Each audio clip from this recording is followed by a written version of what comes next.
Hi everyone, welcome back to my channel.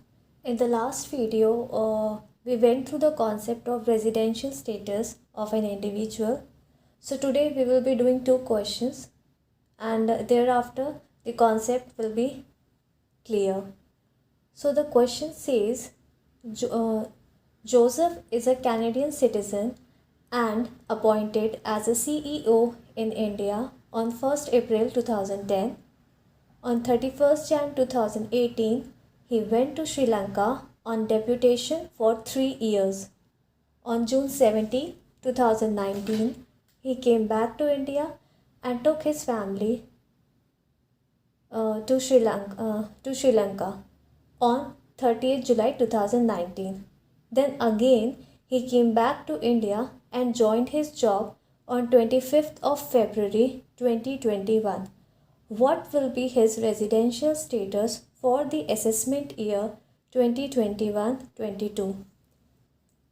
So before moving on to the question, before moving on to the solution, first of all, the thing which you have to do is read the question very carefully. Then only you will be able to solve it. So our assessment year is 2020, 2021 to 2022, यानी कि 1 अप्रैल 2021 से लेके 31 मार्च 2022 तक हमारा assessment year है. उसके पहले का हमारा प्रीवियस ईयर क्या हो जाएगा? 1 अप्रैल 2020 से 31 मार्च 2021. ठीक है, तो प्रीवियस ईयर हमारा ये हो गया. अब हमें चेक करना है कि वो रेजिडेंट है या नॉन रेजिडेंट है. तो उसके लिए सबसे पहले we have to look into the conditions. And those are those basic conditions. There were two basic conditions.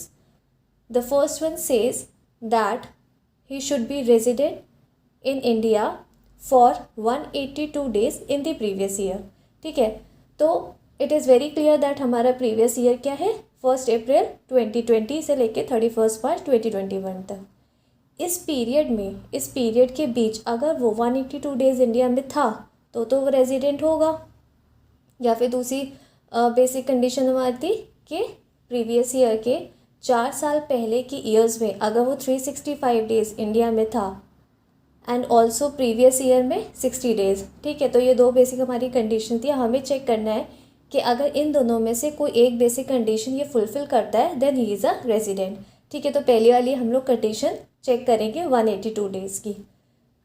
तो प्रीवियस ईयर में अगर देखा जाए तो ये कब इंडिया में था, पहले हम क्वेश्चन में देख लेते हैं. ठीक है, तो इंडिया में ये सबसे पहली बार आया 1 अप्रैल 2010 को, जब ये अपॉइंट हुआ एज अ CEO.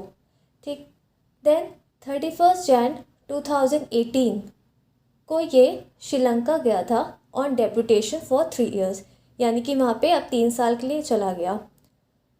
बीच में ये आया 17 जून को 2019 में अपनी फैमिली को ले जाने और वापस से 30 जुलाई को श्रीलंका चला गया. फिर ये कब आया इंडिया में? वापस 25 फेब 2021 में, यानी कि ये हमारे प्रीवियस ईयर में आया था कब? 25 फेब को. ठीक है, तो अब देखा जाए तो हमारा प्रीवियस ईयर यहाँ शुरू हो गया था और यहाँ ख़त्म हुआ. इसके पहले 1 महीने पहले ही ये यहाँ पे आया था, यानी कि 25 फेब 2021 को. तो देखा जाए तो हमारे प्रीवियस ईयर में कितने दिन इंडिया में रहा ये? 34 डेज़, यानी कि he is not fulfilling the basic condition. ना ही फर्स्ट वाली ना ही सेकंड वाली, क्योंकि 34 डेज़ है तो 60 डेज़ तो है ही नहीं. तो यानी कि दोनों कंडीशन ये फुलफिल, दोनों में से कोई एक भी नहीं कर रहा है. That is why he is a non resident. So सबसे पहले तो क्वेश्चन को बहुत अच्छे से केयरफुली रीड करो और डेट्स बहुत ज़्यादा इंपॉर्टेंट है. डेट्स पे बहुत ज़्यादा ध्यान देना है. और सबसे पहली बात तो असेसमेंट ईयर और प्रीवियस ईयर टॉप पे लिख लो. फिर उसके अकॉर्डिंग आप बेसिक कंडीशन चेक करेंगे और आपको क्लियर हो जाएगा कि वो रेजिडेंट है या नॉन रेजिडेंट है. Now moving on to the next question. Rahul is born and brought up in India. For further studies, he went to Australia. ठीक, Australia, he left for Australia on 1st March 2019 and returned on 1st October 2020.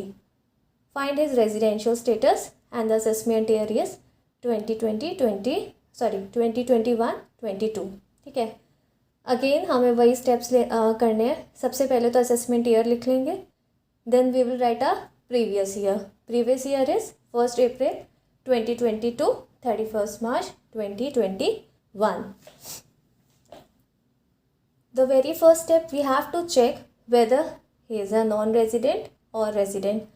तो वो check करने के लिए हमें क्या करना होता है, बेसिक कंडीशंस को देखना होता है। अगेन बेसिक कंडीशंस क्या है, in the previous year he stayed in India for 182 days and the second basic condition was prior to previous year 4 years he was there in India for 365 days and 60 days in the previous year. Okay, so now let's check how many days he was in India in the previous year. For that we have to check when he is returning. Okay, though he is a Indian citizen only, he is born and brought up in India, but when he left for Australia, he left on 1st March 2019 and after completing the studies he returned on 1st October 2020. ठीक है, हमारा previous year शुरू हो जाता है 1 अप्रैल 2020 से 31 मार्च 2021 तक। ये इंडिया में कब आया, 1 अक्टूबर को, यानी कि अक्टूबर में ये 1 को आ गया था, तो 31 डेज, देन नवंबर के 30 डेज, देन दिसंबर के 31 डेज, जनवरी के 31 डेज, 28 आपके फरवरी के, एंड देन मार्च के 31 डेज। ये जो पीरियड है दैट इज़ आपका 1 अप्रैल 2020 से 31 मार्च 2021 के बीच का पीरियड है, and he was there for 182 days in India, therefore he is a resident. अब ये तो पता चल गया है कि ही इज़ अ रेजिडेंट। उसके बाद हमें चेक करना होगा कि ये ऑर्डिनरीली रेजिडेंट है या फिर not ordinarily resident. For that purpose we have to look on to the additional conditions. Additional conditions क्या कहती थी कि प्रीवियस ईयर के पहले के 10 सालों में अगर ये किन्हीं 2 सालों में रेजिडेंट था इंडिया में, तो वो ऑर्डिनरीली रेजिडेंट होगा। और दूसरी कंडीशन क्या थी कि प्रीवियस ईयर के 7 साल पहले में अगर ये 730 days इंडिया में था, then he is ordinarily resident. ठीक है, both the additional condition should be fulfilled. Okay, so now let's see whether he was there or not. So question clearly कहता है कि वो इंडिया में पैदा हुआ, सिर्फ एक बार वो बाहर गया, दैट वॉज 1 मार्च 2019 को, और वापस 1 साल के अंदर आ गया था 1 अक्टूबर 2020 को। मार्च 1 2019 के पहले ये हमेशा से इंडिया में ही था। सो वेरी क्लियरली अगर देखा जाए कि हम देख ही लेते कि प्रीवियस ईयर के पहले 10 साल कौन कौन से होंगे। ठीक है, तो प्रीवियस ईयर हमारा क्या है, 2020 2021। उसके पहले के 10 साल क्या होंगे, 2019 2020, 2018 2019, 2017 2018, 2016 to 2017, then 2015 to 2016, okay, then 2014 to 2015, then 2013 to 2014, 2012 to 2013, 2011 to 2012, and then 2010 to 2011. ठीक है, so these are the 10 previous year 10 years prior to the our previous year. okay, तो सिर्फ ये इस साल में इंडिया में नहीं था, बाकी इन पूरे 9 सालों में ये इंडिया में ही रह रहा था।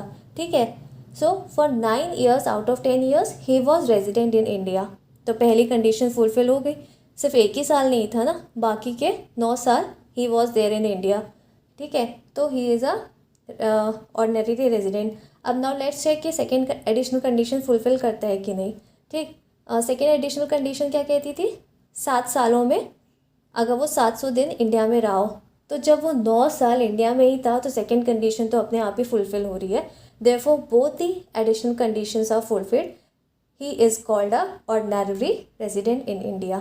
ठीक है, the very first thing you have to do is you have to look in to the previous year and the years prior to that. ठीक है, इन दिस क्वेश्चन हमें पहले के 10 सालों की ज़रूरत थी, तो हमने अपने प्रीवियस ईयर के पहले के 10 साल निकाल लिए।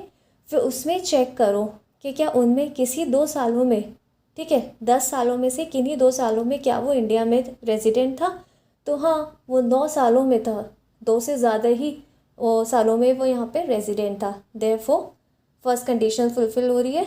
एंड सेकेंड एडिशनल कंडीशन क्या थी, 7 सालों में 730 डेज इन इंडिया। तो जब 9 साल रह रहा है तो ऑटोमेटिकली 7 ईयर्स तो वो वहाँ पे इंडिया में था ही।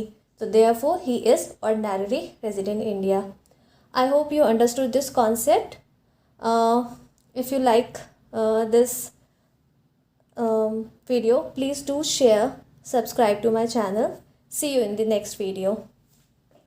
Bye.